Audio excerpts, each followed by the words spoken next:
It's those little things that keep me finding my way back to the Orange County line.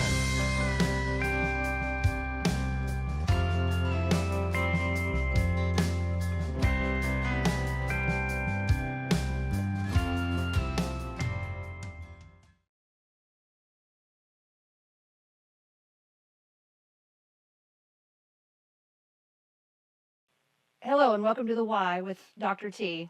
I'm here with the three Orange County Commissioners, Richard Dixon, Steve Hopper, and Marshall Noble. And we're going to talk about what community means to us and how local legislative bodies play a role in healthy communities. Okay, I'm really glad that you three are here. So in the work that I do in Orange County, I interact with commissioners quite a bit. And really, it's about the health of community. And I think that that's unique in Orange County, how local legislative bodies contribute to that health of a community. So I want to hear from you guys what you feel like is some of the most important things that you do to make our community what it is. So that's a big question. That's a big topic. But to narrow that down a bit, let's talk about first with you, Richard. How long have you been commissioner, and how'd that start? And Well, I'm in my ninth year as commissioner, actually starting my 10th year now. And could I talk a little bit about why yeah, I wanted to be a commissioner? yeah, I spent 22 years with the sheriff's department here in Orange County. And in that period of time, I learned a lot about the county. Learned a lot about the roads and the people. And one of the things I had to do because I was sheriff is I had to attend the commissioners meetings, and I did that for 8 years. And I developed an interest in the actual operation of the county.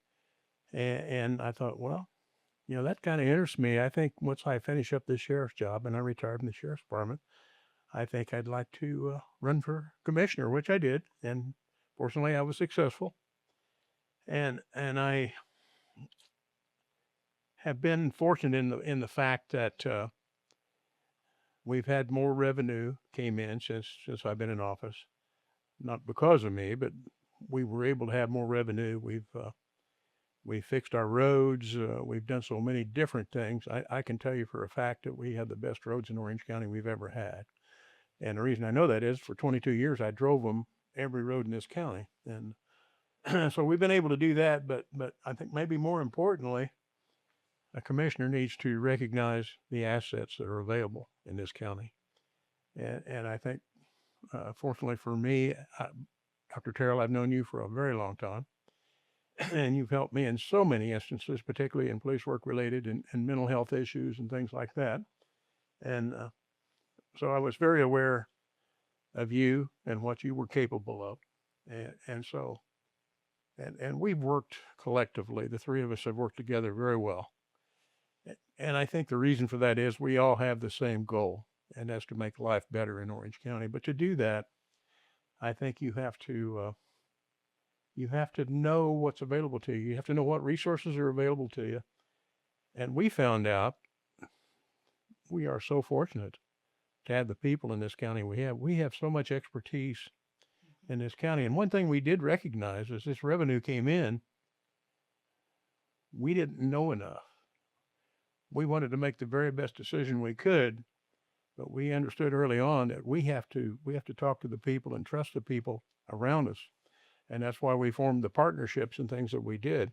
And it's worked out very well. In my opinion, we've had some massive programs that have done a lot of good for this county. And I don't know, it's just been enjoyable to me. I've had the opportunity to do this, and I enjoy it. I enjoy working with these two fellows. We were just talking. I mean, there are some government entities that don't get along well, but we do, and I think it's simply because we all have the same goal and heart. So I'll quit talking for a little while and let somebody else have a chance. Well, I guess I can be. Me and Richard come on the same time, same year. So We are both starting into our 10th year. Um, my life probably wasn't as exciting as Richard's being in law enforcement, but I had been a local small business person here in the community for several years, and always into the public and always hearing somebody voice an opinion about something, and we would be able to talk as Orange County people, I guess I would say. And it's just something I thought I would always want to try to run for commissioner, and was successful of getting on. And I agree with Richard. These two guys and the community support that we've had, the team leaders that we've had, to step up. And I know if you've watched our meetings and videos, you'll hear me say this quite often. It's always a pleasure to sit up there and look out at that crowd and see somebody that has a problem, and we've got 3 people willing to pick up and take a hold and be willing to work with that person and take it forward. So I'm going to pass that off here to Marshall. Okay. Yeah. I'm the rookie of the group. This will be my 8th year as commissioner. I've got a previous past, a little bit like Richard. I come from a family of public servants, politics. Mom and dad both served on the town council and still do in French Lick. My mom was the first lady ever elected to the town council in French Lick, which after 167 years, there had never been a lady on the council. So that was an exciting time, but grew up since probably in 2nd grade with my parents in public service. I then ended up working for the town of French Lick and the county. So I not only, like Richard, not only as a elected official, but I actually was a government employee. So I worked as a deputy, as a dispatcher, as a jail officer, as a police officer in French Lick. And until I got into the private sector in 2014, I actually left French Lick as the assistant chief of police. I've always had an interest in politics. I served on the county council while Richard was sheriff for 8 years, and really got to learn all the things as far as the finances of the county. And like Richard said, we've had struggle times. It's been tough with finances of the county, and I didn't know a lot about the commissioner and all the roles when I first was elected. I knew I wanted to serve in a bigger, had more impact than I thought I was able to contribute as a council member when I decided to run.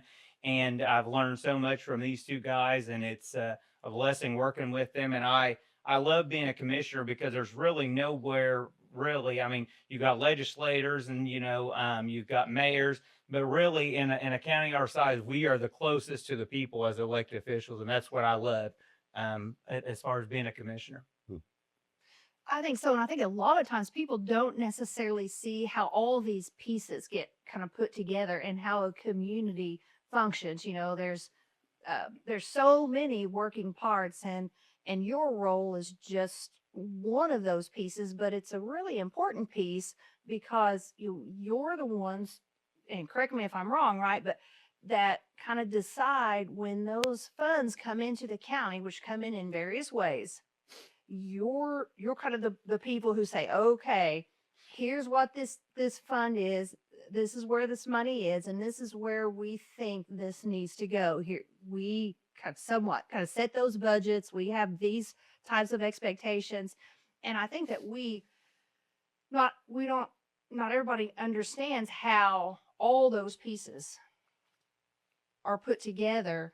And then one of the other things that I don't know that everyone understands, or maybe it's not even the same way in every community, but it appears to be here, is how much the commissioners look at the health of the community, the whole health of the community. And it is health. It's not just roads. Roads do still equal, health. It's how well is that community functioning as a whole. And I think we do a pretty good job of looking at the state of the entire community and all of its aspects, not just its roads, not just its schools, but our we look at housing, we look at unemployment or employment, we look at, the food needs, we look at all these types of things. And then as monies come in, it's your job to figure out where to put the money, right? And the attention. And I think that that's something that is, always, it feels like it's been very community first. And I think that I think it's important to talk about, I mean, it's been that way. Like I said, you've been here 9 years, going on 10 and 8. And it's that mentality's always been here, but I do think that there is this burst of movement recently. So you talk a little bit about what you guys see as the things that have happened to kind of make us who we are. Because I know all of you tell me that counties reach out to you all the time. Like, what are you doing in Orange County? So let's talk about that. What do you think has been some of the change? I think that starts with inclusion. You have to bring many people to the table. Like I said earlier, we knew we didn't have the expertise to do so many of these things, or at least make the best decision for the public. And when it all boils down to quality of life, and that's what we're all about.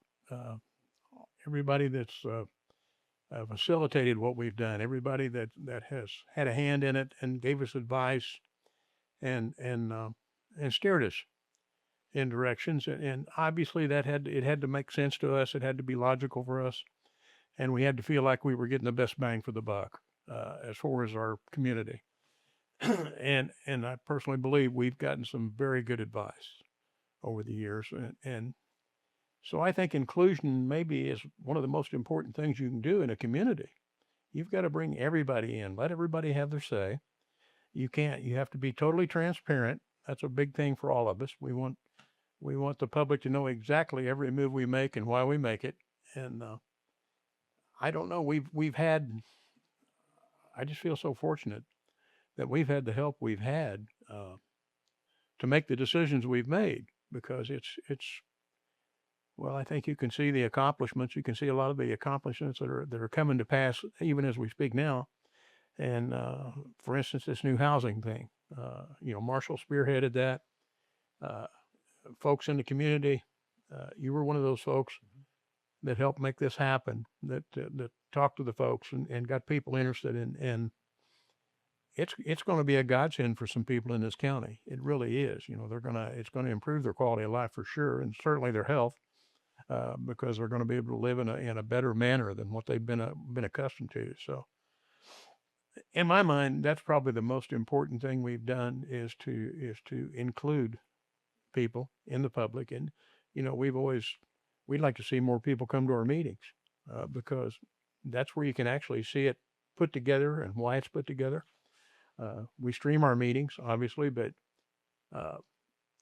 it's kind of like it's when you're there, it just seems different. It seems, and plus, if you have any comment, you're more than welcome to make that comment. So in my mind, that's the most important thing we've done is to try to bring people to the table to help us steer this county in the right direction. Yeah. So I want to get to both of you and what your points of view, but then I do want to talk about some of those specific programs as of late. But so. Oh, I would 100% agree with everything Richard has said. Probably on the backside of that, we've had people in the audience that has been willing to, pick up that challenge and to go forward with it. And again, we've had good team leaders, and Brandy, you've been one of them. You take charge. You don't really take no for an answer. We can get this done. I just feel that the county, the community, it's like people are starting to pay attention more so now. They feel more of a positive impact or something in the air. I don't know what it is you spoke about a while ago, but something feels like something is changing. And it's just, I think people are starting to, I want to be a part of that, and they're stepping out. and it's happening, and it's just great teamwork. I think, I mean, they both have said great things. I think we decided early on. I mean, when I first got on, again, I'm fortunate to work with two great guys, but I think you can choose as an elected official, you can be proactive or reactive. The reactive is easy. Show up a couple meetings a month and you walk out of there and there's not another thought in the world. I'm fortunate these two guys have a lot of energy. I have a lot of energy. And sometimes they have to tame me down a little bit with some ideas, or like, whoa, back up a little bit. But I think we want the best for Orange County. We are always trying to think of ways to make things better. We try to be very transparent. I can tell you, we have social media, we live stream, we try to bring the media in on every event we do. You would think that's always a great thing. Well, that brings more criticism as well when you do that. But that's something we've chose to do. I mean, we could easily keep everything in the minutes and not be proactive and take a lot less heat. But again, we're all about transparency. We want the public to know what we're doing. Sometimes what looks like on paper is not really what it is. But we try to answer that, but we try to answer to the best of our ability. And we never forget that at the end of the day, we work for the citizens of Orange County. They don't serve us, we serve them. And I think sometimes, unfortunately, at Washington, D.C. or at different levels of government, we forget that. And I'm fortunate that we haven't forgot that. And that, the other people we're fortunate to work with haven't forgot that. So I think I agree that that's, you've all identified some qualities that I think makes us operate pretty well here. And like I said, I don't really know how other communities operate, but I do know that I get a decent amount of calls on occasion from different community people, different legislative people, different people from different communities saying like, what's going on here? Like, we've heard that you guys you put this team together for this grant, or you're dealing with these funds in this way, or you have, this team to, going on. And it's pretty amazing, really. Now, that doesn't mean that there isn't a whole lot of things that we still need to look at that we're not hitting the mark on. But I do think overall there is an emergence of something special here. I think it's been brewing for a very long time. I don't think this is just something that popped up in the last 2 or 3 years. I think that finally there's enough things, enough people, enough organizations, enough interest that it's kind of coalescing together. One of the things that I think makes Orange County very unique is it feels like we are able to see what people, organizations have to offer, and we build on that. It feels like it's not it's this way or the highway. It's okay, here's somewhat of the problem we have, and how can we work to fix that problem based on what we have here, not this is how I want this problem fixed, because it often doesn't work. But if we take what we have, we open the doors that are presented, and we walk through and we create plans based on what we have here, I think that's been key, in my opinion. Absolutely. But it takes people willing to let that control go.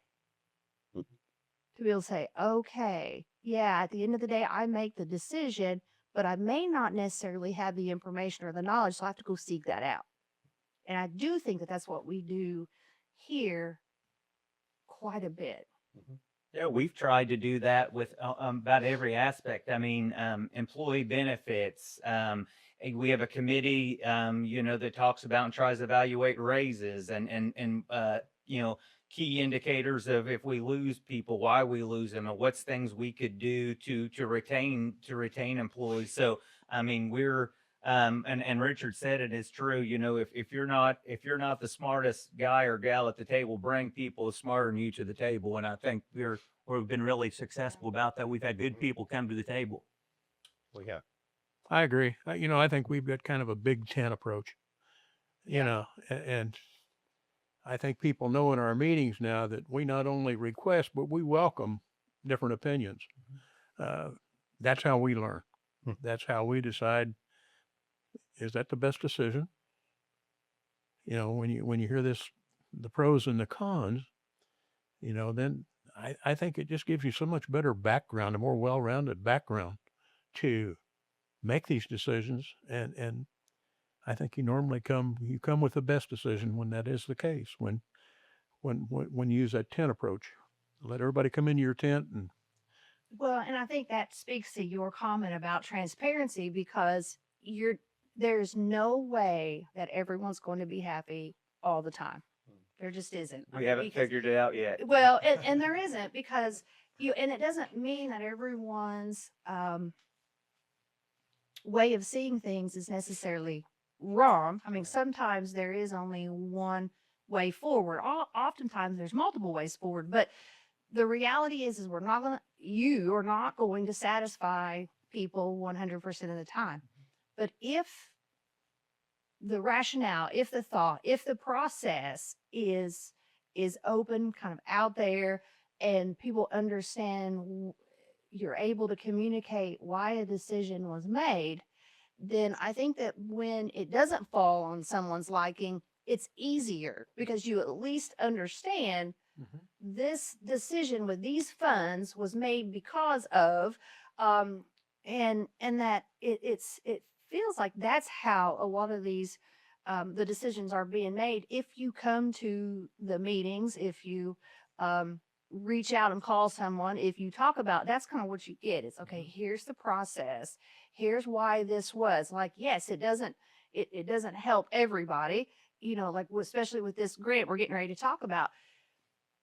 It's a $500,000 grant. That sounds like a ton of money and it sounds wonderful, but the reality is it's not enough. It's definitely not. Not for what it's supposed to be doing. So it's not going to reach everyone. It's not going to reach all the needs, but it's going to do something. So understanding why you made the decision to go with that particular grant, how that was created, I think is a part of being able to at least have the community, that transparency piece that you find is so important. And I think that you have tried, and I do feel like that's a difference in the last several years of accountability.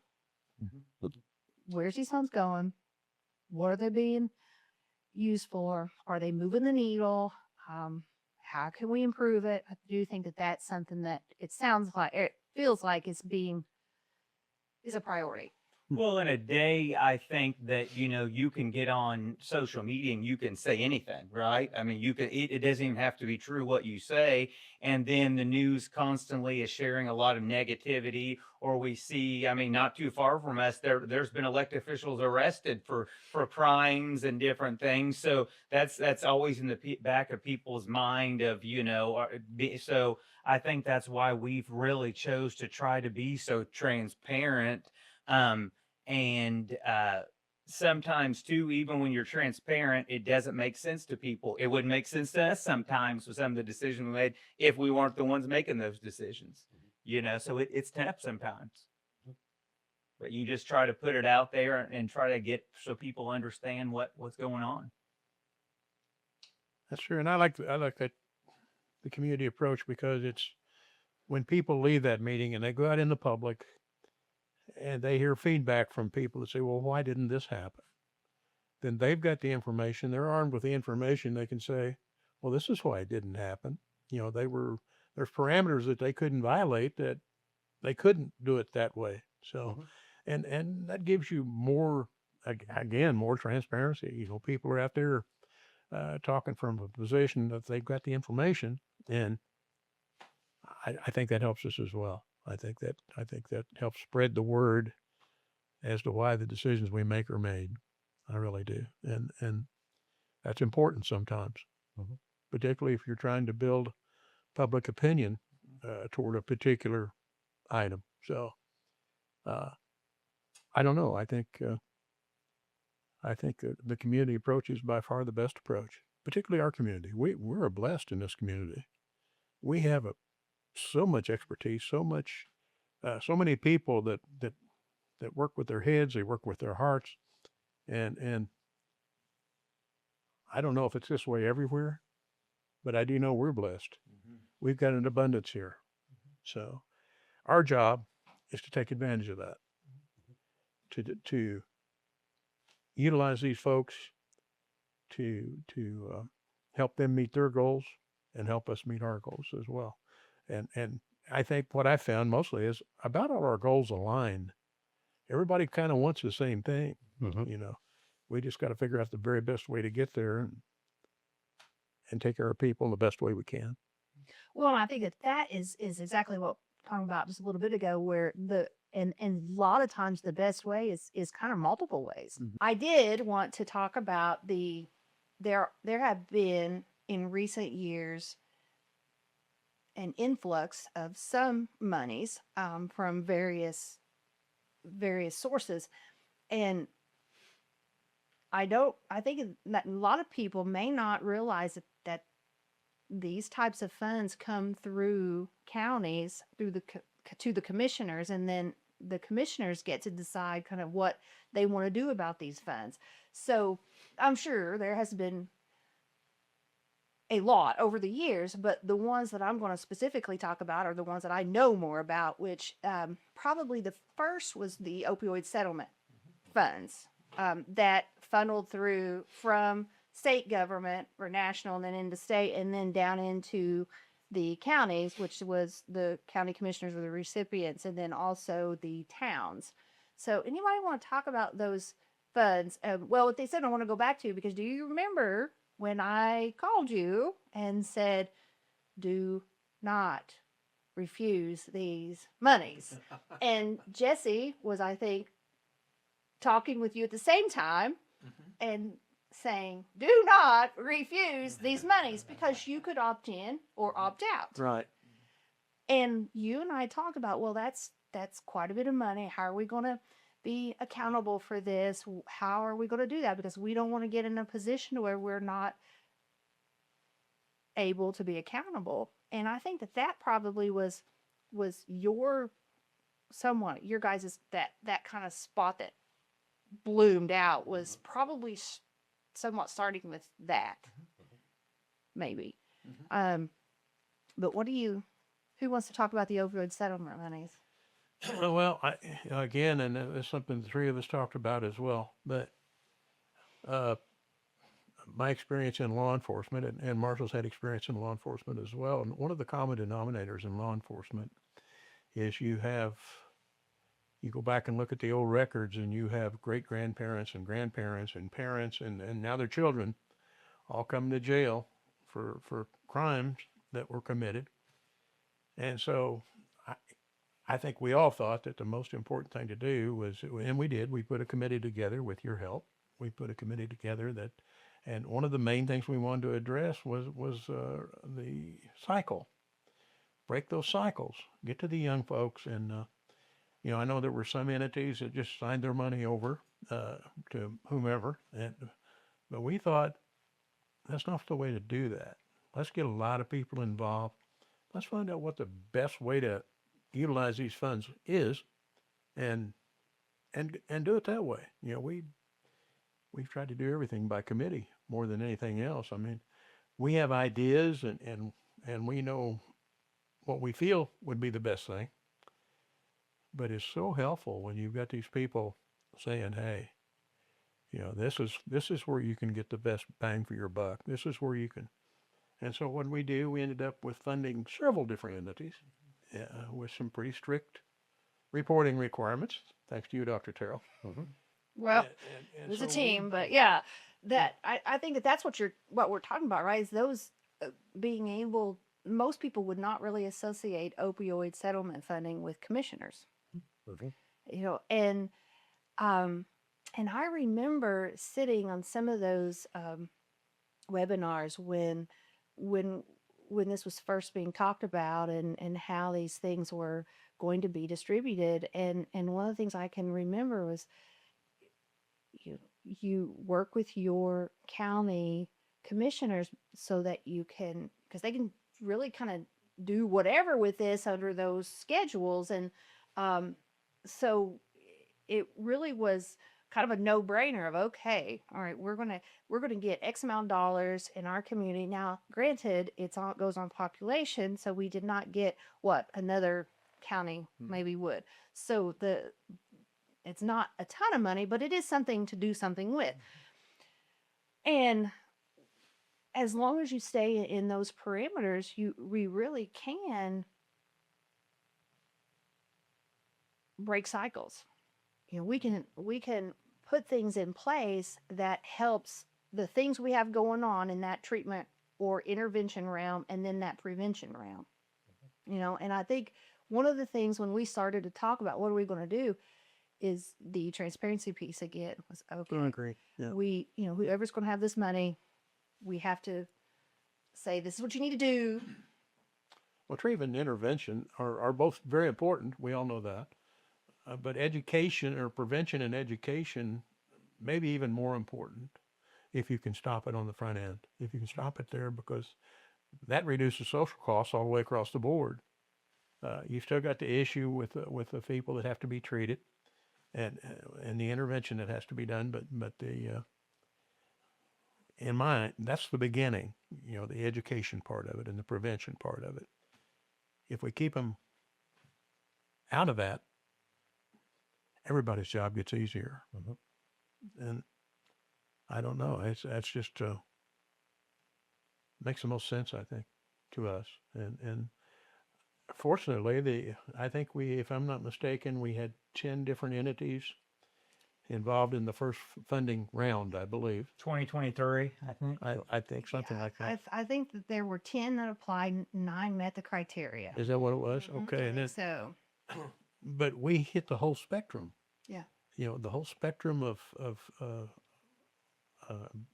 abuse was covered by all these different programs, and I was very happy with that. I think we were all very happy with that we were able to do that. And again, we did that because we had some excellent guidance from some community folks that knew what they were talking about, and they cared deeply about what was going to happen. Exactly. And they wanted to see these funds utilized in the best possible manner. So let's move forward to the Health First funds, because that's probably the second pretty big initiative that has been as of late. And those funds far surpassed really what the opioid settlement funds have been up to this point. So that first year was, I don't know, roughly around $260 something thousand. The year that this year, 2025 year, was double that. Now that has been drastically declined for 2026 into a quarter of the first year. Right. So we're right at about 100,000 coming up for 2026, which is discouraging. But the reality is those 2 years, again, that money pushed through the commissioners and into the health department kind of space, which I don't think most people would associate, again, right, that type of funding stream kind of going into the local legislative body. Anybody want to talk about the Health First funds? I think it was another one of those situations where we wanted to bring smart partners to the table. We knew, loosely or very high level, but we wanted more people that were educated in the way the funding worked. We wanted to use the funding that made sense, and I think we wanted to try to do as much as we could with the money with what we had. We had some high hopes in the beginning. I mean, it looked like it was going to be a long endeavor that after about 2 years has definitely changed. But I think you can focus on the negative, like, oh, the funding's got cut, or you can rise above that and focus on what you got and do as much great things with the amount of money you have. And I'd argue you can do a lot more with 100,000 if you're smart with it than what you could with 400,000 if you just, it can be gone, and you really can show no value what you did with it. Yeah, I think so. And I think that that those funds really did build some good partnerships. And so if anything, those partnerships were created and can still be maintained even without those particular funds. And that's probably, again, I think it's one of the things that we don't necessarily associate with commissioners. And maybe we do, I don't know, maybe I'm wrong, but I think that is not, when we talk about opioid settlement funds and we talking about health first funds, we don't necessarily think of that in the way of what does commissioners have to do with it. Because a lot of times I think commissioners is, well, the roads, the utilities, what are the bridges, I mean, all these types of things, but it is so much more than that.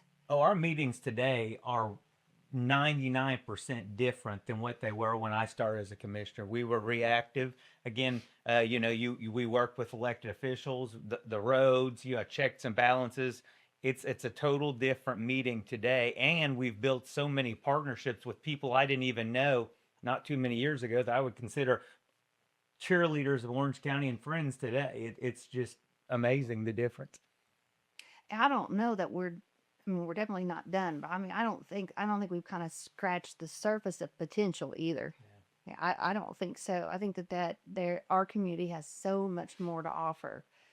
It's just being able to continue to put those pieces together and to get people into positions where they can utilize their strengths, to where they can, and then we can continuously build upon this thing we've got going on in Orange County. And that's one of the big reasons I even wanted all of you here, because it's understanding, why we do what we do and why Orange County is so special. Well, I think it's special. Maybe it's not, but I think that it is.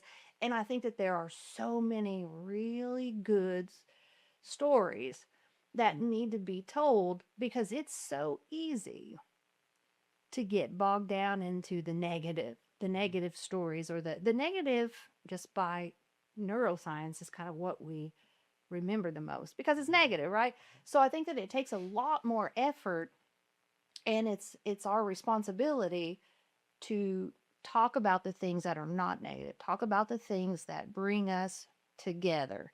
And I always kind of thought it was an interesting piece on the commissioner's role, county council's role and town council's role, and how all of that kind of comes together to shape a community. Because you don't always, I don't think you always see that how it kind of works as one big community. And I think we're a really good example of things can go right a lot of the time. Right. So the last one that I want to talk about, though, and Marshall, when you talk about, because you spearheaded this, and I can remember when you're like, okay, this is out here. What are we going to do? Well, we're going to apply for it. That's what we're going to do. So talk about the housing. Yeah. Occupied. So I was at a meeting, we serve, a lot of times people think, well, you have a couple meetings a month. We serve on a lot of subcommittees. Yeah. So one of the committees I serve on, I represent the Orange County in a Region 15, which is a regional group of counties that come together that look to bring things back, grants to the region. And there had been some talk about this Ochre grant, and it was really a grant that had been around for a few years, and it was where towns and cities could apply to help really do things for their maybe less fortunate residents in the county that met certain guidelines to help them stay in their home. I heard about it several years. Well, one of the meetings we're at one night, they said, "Hey, something's changing this year, and they're gonna let counties apply." And obviously, that sparked my interest. Like, wait a minute, what? And they're like, "Yeah, they're now going to let counties apply for this, which is not really a role that county governments never really had that role like a town does in doing a direct thing for its citizens. So towns could apply, cities could apply up to $350,000, but a county could apply up to 500,000, and there was a match to that. Well, in our role, first I have to go back and I have to get these two guys on board, right? I have to get them. Well, that's all good, but then county council, they're the fiscal body. So then we have 7 other members that we have to get. So once we get that, then the ball starts in applying for the grant. And some of the things they made it very clear was that it was a highly competitive grant. No counties had really ever put in for it. It was a new grant, so it was a new grant for the county for Spectrum, and it first thing when we talked, we knew we needed to bring in our normal group, I would say, of community partners. And the minute I brought up the meeting, I mean, Team OC, Dr. Terrell, CASA, economic development, are just so many. They were ready to start running with it immediately, which was super exciting. And obviously, when you apply for grants, they're a little scary. You don't want to get people's hopes up because guess what? Lots of communities apply and they get turned down. So do you know how many? Does anybody know how many applied for this particular grant? they don't share with who doesn't. You just know if you're one of the lucky ones that do get it. And then like I said, it was new to Region 15, and they were our grant administrator. Well, then we had to make some decisions. Did we only allow people that lived outside the city limits to apply, or did we let everyone in the county? And we all 3 immediately were on board, and we said, you know what? Everybody's Orange County residents. It doesn't matter if you live downtown French Lick or 2 miles outside of Paoli. Everybody's Orange County residents. So we were going to go for this grant, and we were going to open it up to every single Orange County resident that we could help. And we received word 2-3 weeks ago. Yes. We great news. We got a representative for the Lieutenant Governor's office came down, Senator Cook, and surprised us here about 2 weeks ago we got the full amount we applied for, which was 500,000, and our match of that's about 68,000. So that's going to provide. I think there's 5 types of owner occupied rehab. It's very strict. It's very strict. And I think one of the things is, no, it doesn't go far enough, and that's true. Right. However, for those 5 things, and for the people who need those one or more of those 5 things, it can be the difference between someone staying in their home or not being able to. That's right. Which is a really big deal. So I think that there's no system, there's no grant, there's no process that is perfect, that's going to fulfill everybody's needs. But how close can we get? Yeah, if we could wave a magic wand, we would fix everyone what they needed. But like you said, it's you can't let good be the enemy of great.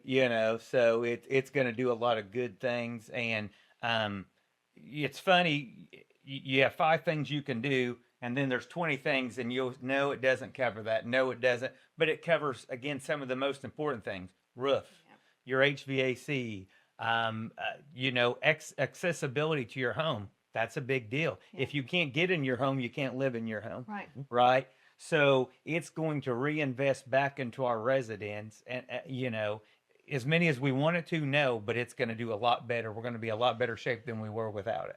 Yeah, and I think too, just kind of going back to how I have received so many phone calls, and in some communities not even knowing that they have received funds, or that there were funds available from whatever program.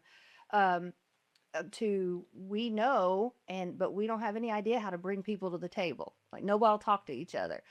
And it's pretty remarkable what we have going on here at this level. So with that, I think that I'd like to kind of close on asking each one of you, what do you see for the future? Like, what do you for Orange County? That can be, where do you want to, see your where you're going, where you want the community to go, or how the commissioners play a role in that. It can be really about anything, but what do you want to see? I guess the thing I want to see is, and I can remember this years ago, going back to one of the things Richard said to me when I first became a commissioner. He said, "Your job is to make Orange County better than you found it." And that's something I don't know if you even remember telling me that, and you may not have said that exactly, but I think everything we do, we're always trying to figure out a way to make things better. And so don't always think it, we always look sometimes at the big things, and then there's too many things going against you. But if you can fix some little things, those little things, a lot of little things can become big things. And I go back and look 8 years ago and then today of the meetings are exciting, the things that we're doing, the messages we get. We went to the commissioners conference, and again we had people come up to us saying, "What are you doing in Orange County? That's not how things used to be. I promise you. Used to, it was like, oh, you're from Orange County, the poorest county in Indiana." Well, that's not what people are talking about anymore, and I think I contribute that to not just us three, but so many great people in Orange County that are like, you know what? It's not about credit here. It's about our community, lifting our community up and making Orange County better. Yeah, I think so. What about you, Steve? Well, I was just sitting here listening to Marshall and all the questions that we've been asked, and I think every answer we give you has been to our community support. It's been our team leaders. It's people wanting to be involved. Um, it's people are excited and they want to see this go forward. And for me, what I want to see in the future is this to build of what we already have. I there it's obvious, there's room to build on. Are we ever going to get it where we'd all love to see it? I don't know, but I feel like we got a great start. Um, we got a good community base around us, and people are showing up at meetings. People are willing to step in. I can take care of this, and I can do this. And uh, I think every answer we give you has came back to our community support. So I'm a, You are. I think the most important thing we can do is listen. We have established pathways to address issues now. And in my mind, that's where the biggest change has been. I've seen meetings where three commissioners sit up there and it doesn't feel very inclusive. It doesn't feel like that they want a lot of input. It just seems like they're there to kind of lay down the law, and that's not what we're about. We want to listen. We want to try to make the very best decision we can because we all know that funds are limited. It's a stretch. To have everything you need to provide the services you have to provide for the people in this county. You have to make good decisions based on some very hard facts. And in our it's going to be easier for us going into the future simply because we have these pathways now. We have people. We know who we can depend on. And so it's up to us to listen to what they have to say. This is the way we think we need to go. Obviously, in the end, we're going to have to make that final decision. It's going to have to be that way. But we're not doing it blindly. We're going to do it with the transparency we talked about. We're going to do it with a lot of good information from a lot of good people. And that's why we still say, if you've got some time, come to one of our meetings. If you got something you want to talk about, we'd be glad to talk about it. But it's I don't know. And we get the same thing. We get it from salesmen that come and see us. We get it from engineers that come to our meetings. And wow, he said, I love coming here. You know, we don't have to listen to a fight right in front of the public. You know, everybody is, you know, and that takes a lot of discussion. You know, people think we sit up there and the only time we see or talk to each other, I mean, we talk all the time. There has to be discussion. Obviously, we can't act on anything officially, but we weigh everything we do. This is, I can't remember one time we've ever shot from the hip. You know, it's, you have to weigh it. You have to take the information that's available to you. And fortunately for us, we've got a lot of good information that comes our way. So I wanted to end, but I have, because you've all three kind of said the same thing, and then I want to point out exactly what you're talking about. So if you remember, and I'm gonna just name drop people because it's public record, but remember when Delilah McAdams' mom came in and she was having, you know, an issue with renting the community building? Yeah. Well, okay, that's fixed. I mean, literally, you know, her concern was voiced at a meeting, and then it was legitimate. Like, there were some concerns there with how, you know, how the community building was rented out and how to help people who it's very difficult to get them tables and all these things out. And that collective, okay, what are we going to do about this? And within a couple months, that was fixed. Mm-hmm. Like, there's a lot better system. And let me tell you, there is a better system because I don't have to tear down those tables anymore whenever we do something over there. So I guess my point is that's small, but it is really big. That's small community, but that is important because those relationships are what matters. That is why we do what we do. And another thing, so Chris and I were driving on Sandy Hook, and there was all these cars. It was a few weeks back, all these cars parked at the back end of the community building parking lot, the gravel. Mm-hmm. And I think Chris may have asked, you know, what's all them cars, you know, and it was kind of late. And I said, oh, well, that's Erin, because Erin came to the commissioners meeting and asked if her travel agency could utilize that parking space for the people going on this trip. And there was a lot of cars. So first thing I said, well, that's Erin, and this is why this is there, because I went to a meeting and I heard this, and the commissioner said, okay. But second to that, there was quite a few cars. That's her business. She makes a living. So you said yes, which also helped to catapult her business. That's what commissioners are supposed to do. That's the why. That's why we need to be working together. And that's not a lot of skin off your back. But it kept her lights on. Right? So I think that those are just two really quick examples of when you come in and you have a little bit of an issue. Okay, how can we fix that? Maybe we can't fix it exactly the way that you want, but let's try to work on it. Let's get it as close as we can. Well, I'm sorry, go ahead. Go ahead. Go ahead. Well, we even discussed after that, you know, there were people that were going on a trip to New York all over the state, and we thought they'll eat in our county, they'll get gas in our Correct. county, they'll shop in our county. So there's more impact than just going on that trip to New York, and that's one of the reasons that after we talked about it, we were like, you know, there's so many, you got to look bigger than just the obvious. Mm-hmm. That's for sure. You know, it's our job to come up with logical solutions, so to speak.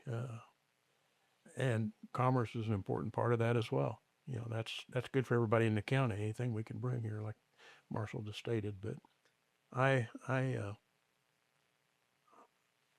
it's part of our job is to help facilitate all these things.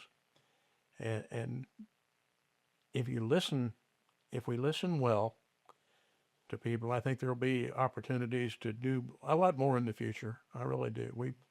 We just have to be listeners is what we have to do, and be transparent in the decisions we make and be logical. So I don't know. I think that's our biggest job. But going into the future, more of the same.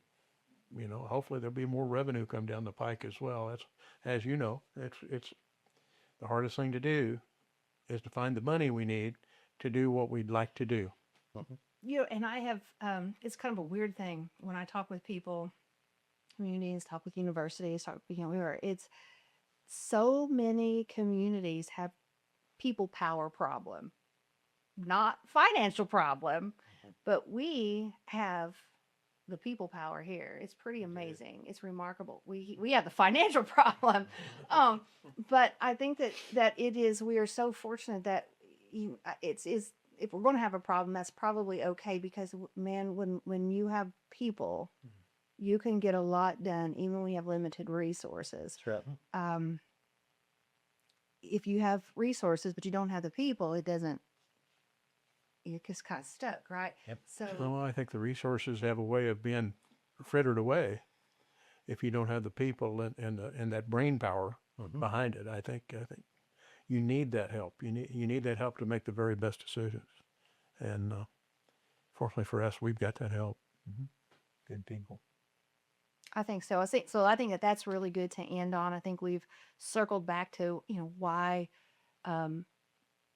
talking with commissioners is important, why understanding, how they fit into that community piece, that community health piece, and how, the decisions that they make are vital for community, not just because to have a good road, but lots of other ways that your decisions guide community. So thank you again for being here. I hope it wasn't too painful. And I think we covered a lot of topics. I think it's just an interesting thing. So Thanks for having us. Yeah, Thank you. thanks for busting. Turn by. Appreciate that. It's those little things